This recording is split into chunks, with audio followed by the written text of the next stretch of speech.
मनुष्य में एक स्वाभाविक उसके हृदय का चित्र उसकी क्रिया में आता है। तो परनिंदा, परदोष दर्शन, परदोष कथन,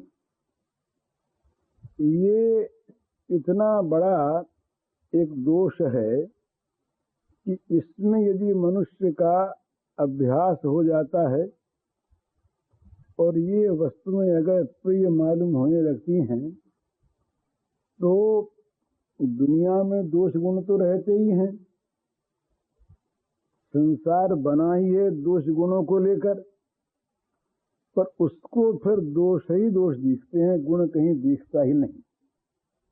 वो भगवान की भी कहीं आलोचना करने बैठता है, विचार करता है। व्यास वशिष्ठ वाल्मीकि के ग्रंथों पर भी कभी देखता है तो उसकी दृष्टि वहीं जाती है जहाँ दोष दिखते। बोले ये भूल की, ये व्यास ने ये भूल की, वशिष्ठ ने ये भूल की, भगवान ने ये भूल की, राम ने ये भूल की, कृष्ण ने ये भूल की। मने दोष दर्शन ही उसका जीवन बन जाता है। दोष दर्शन से क्या होता है? जिसमें दोष देखता है उसके प्रति मन में घृणा होती है, और यदि उसके दोषों का कथन हो गया तो निंदा होती है, और जिसकी निंदा होती है उसे अगर मालूम हो गया तो उसके मन में द्वेष पैदा होता है। वो बदले में निंदा करता है। वो अगर ये सुन पाते हैं तो इनमें द्वेष और बढ़ता है। तो एक पूरी लड़ाई शुरू हो जाती है जीवन में।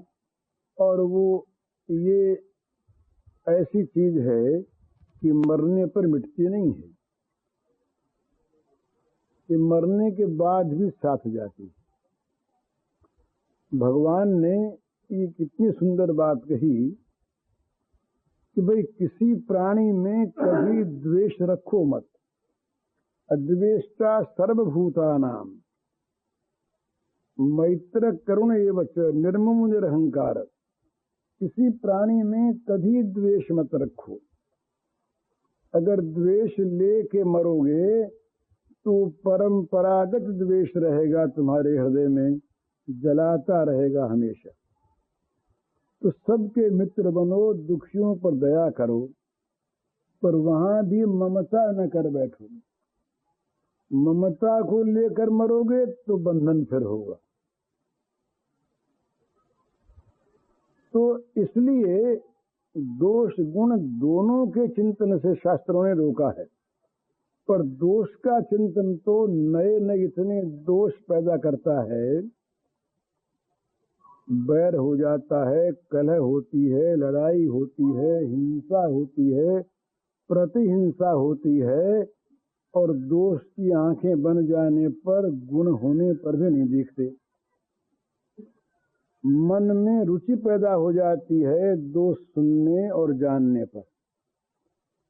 ये रुचि पैदा मनुष्य में प्राय है।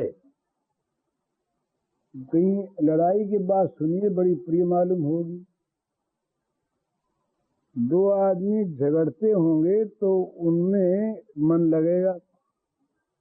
दूसरों की बुराई की बातें चलने लग जाए तो वहां से आदमी हटेगा नहीं।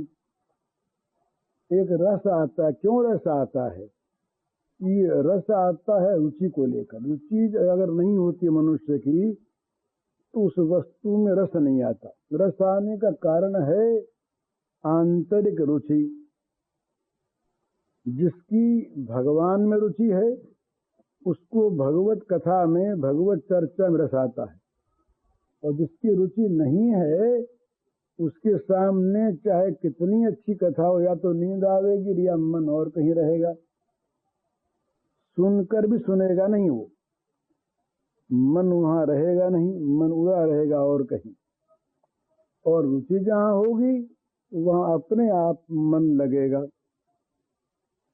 भगवान का नाम बड़ा सुंदर है, बड़ा मीठा है। बेरुचि से भी लिया जाए तो परम लाभदायक है। रुचि का बड़ा महत्व। 3 बात चैतन्य महाप्रभु ने सनातन गोस्वामी से कही। उनका सनातन के प्रति ये जब उपदेश दे रहे थे तो अंतिम उपदेश था। उन्होंने कहा, नामे रुचि जीवे दया वैष्णव सेवन, यह छाड़ा आर नाही जानी सनातन। उपदेश बंद कर दिया, उपसंहार कर दिया। यहाँ पर नाम में रुचि हो, जीवों पर दया हो और भक्तों का वैष्णवों का सेवन हो। इससे परे कोई साधन और हो तो उसे मैं नहीं जानता, ये कह दिया। तो नामे रुचि जीवे दया वैष्णव सेवन, नाम में रुचि हो। रुचि होगी तो नाम बड़ा अच्छा लगेगा, नाम में स्वाद आवेगा। स्वाद आने पर उसे मनुष्य छोड़ना नहीं चाहता, मन के साथ रहता है। तो भगवान के नाम में रुचि हो और जीवों पर दया हो, कहीं किसी के प्रति भी द्वेष भाव हो ही नहीं। दूसरे की निंदा, दूसरे का दोष दर्शन अपने तो उससे हो ही नहीं, दूसरा करता हो तो स्वभाव नहीं।